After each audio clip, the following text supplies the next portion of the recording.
върху онази. Тази любов, която Бог възлюби целия свят.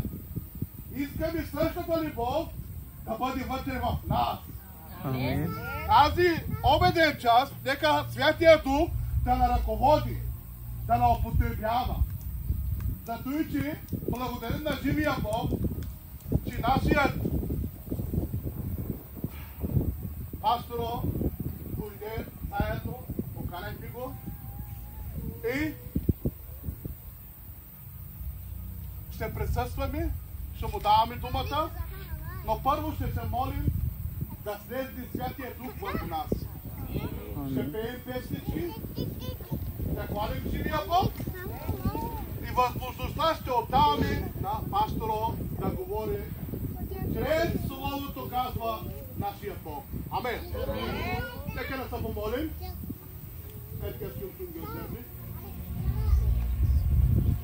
Халелуя! Отче!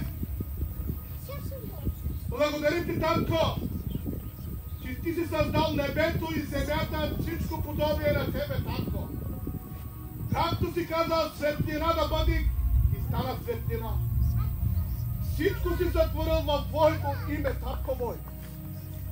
Боже мой, и човекът създаде от пръв със Твоите ръце. Подобен на Тебе образът. Дигна ни дихание в ноздрите му.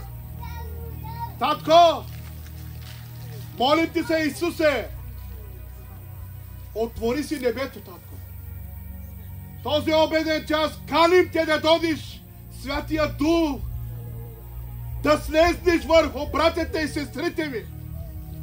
Боже мой, този ден, велик ден, Татко, благословен ден, свят ден и целителен ден, ти си, Исусе. Днес братята и сестрите ми ще имат водно кръщение, Боже мой, защото ти си казал, че приемем и Святия Дух. Искаме да станем нов човек, новорождение да имаме, Боже мой. Господи, молим ти, Святи Душе, прости ни, Татко, прости ни, Боже мой, смили се над нас, Татко, Сине Давидов. Молим ти се, Татко, докосни всяко едно сърце, докосни всяко едно ум, измина чрез кръвта ти. Нека да бъдем докоснати, Татко. Нека да бъде Твоята воля днес, Татко Исусе. Молим ти се, Татко. И който нагледа, Татко, нека да бъде докоснат, да бъде променен.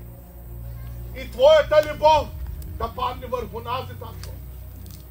Молим те, Исусе, докосни ни, Татко, за да чувстваме Твоята сила, Твоята святост да бъде върху нас, Боже мой. Господи, Ти както си научил апостолите, така искам да научиш и нас, Татко. И си казал, Отче наш, който си в небесата, да се свети Твоето име, да бъде Твоето царя, както на небето, така и на земята. Дай нежнения хляб и ни прости дълговете, както ни поставници. Не ни въвеждай в изкушение, но избави ни от лукавия, защото царството, силата и славата до вечни векове. Това го просим в името на Отца, Сина и Дух. Халелуя! Амин!